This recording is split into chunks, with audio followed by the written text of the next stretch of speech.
Dear குட்டீஸ் அனைவருக்கும் வணக்கம், வந்தனம், நமஸ்காரம்.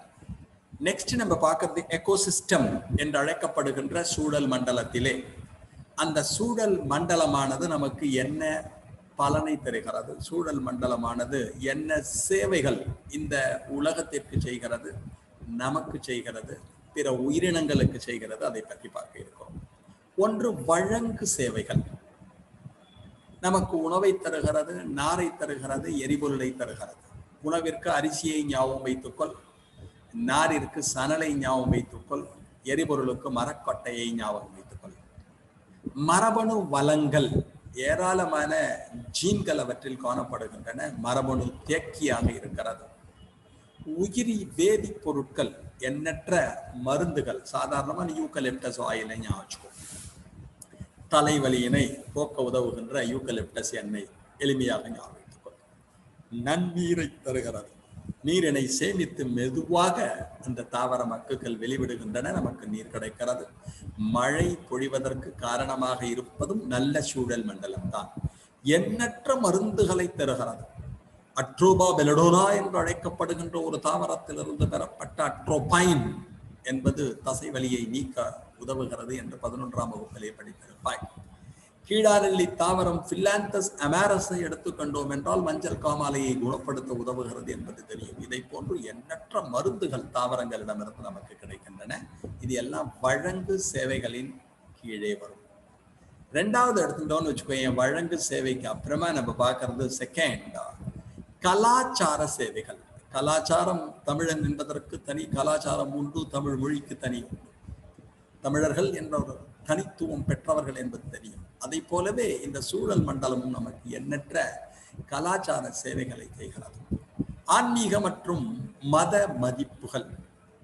ஆன்மீகத்திலே தமிழர்கள் தான் தாவரங்களையும் வணங்கினார்கள், இயற்கையை வணங்கினார்கள். நாம் முன்னால் இயற்கையை தான் வணங்கினோம். சூரியன் தான் கடவுளாக வழிபடப்பட்டார். கோயில்களிலும் குளங்களிலும் எண்ணற்ற தாவரங்கள் ஆன்மீகத்தினால் பாதுகாக்கப்படுகின்றன. அறிவு, படிக்க படிக்க தாவரங்களின் மூலமாக, சூழல் மண்டலத்தின் மூலமாக, தாவர விலங்குகளின் மூலமாக அதிகமாக நாம் தெரிந்து கொள்ளலாம். கல்வி கற்பதற்கு உதவுகிறது. தாவரவியல் படிக்கிறோம், விலங்கியல் படிக்கிறோம்னா அந்த தாவர விலங்குகளை பற்றி தெரிந்து கொள்ளலாம்.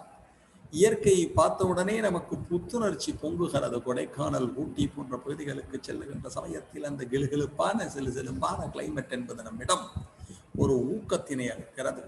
பொழுதுபோக்கு ட்ரக்கிங் செய்கிறீர்கள், நடைபயணம் செய்கிறீர்கள், ஃபாரஸ்ட் உள்ள போறீங்க, அழகுசார் மதிப்புகள் பார்க்கறதுக்கே அழகா இருக்கு. சூழல் சுற்றுலா தலம் என்பது சுற்றுலா தலமாக இயற்கை பிரதேசங்கள், கடலுக்கு சுற்றுலா செல்லலாம், ஏரிக்கு செல்லலாம், குளத்திற்கு செல்லலாம், எங்க வேணாலும் செல்லலாம்.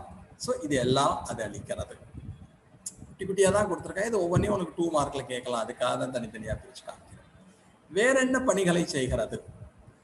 அடுத்தது பாருங்க, உதவி சேவைகள். ஃபர்ஸ்ட் இம்பார்ட்டன்ட், முதல் நிலை உற்பத்தி. உண்மையான கடவுள் என்று சூரியன் முதலில் அளிக்கப்பட்டான் என்றால் அதன் தொடர்ச்சியாக இருப்பது தாவரங்கள் தான். தாவரங்கள் தான் நமக்கு தேவையான உணவினை தருகிறது. தாவரங்கள் தான் நமக்கு தேவையான ஆக்சிஜனையும் தருகிறது. ஸோ முதல் நிலை உற்பத்தி, உணவு உற்பத்தி, உணவினை எரிப்பதற்கு தேவையான ஆக்சிஜனையும் தாவரம் தான் நமக்கு தருகிறது. புவி வாழிடங்களை ஏற்படுத்துதல். உயிரினங்கள் வாழ்வதற்காக ஒரு மண்டலமாக நீர்ச்சூழல் மண்டலம்னு படித்தோம், நிலச்சூழல் மண்டலம்னு படித்தோம், காட்டுச்சூழல் மண்டலம்னு படித்தோம். அது மாதிரி சூழல் மண்டலத்தை ஏற்படுத்துகிறது. தாது பொருட்களின் ஊட்ட சுழற்சிக்கு உதவுகிறது.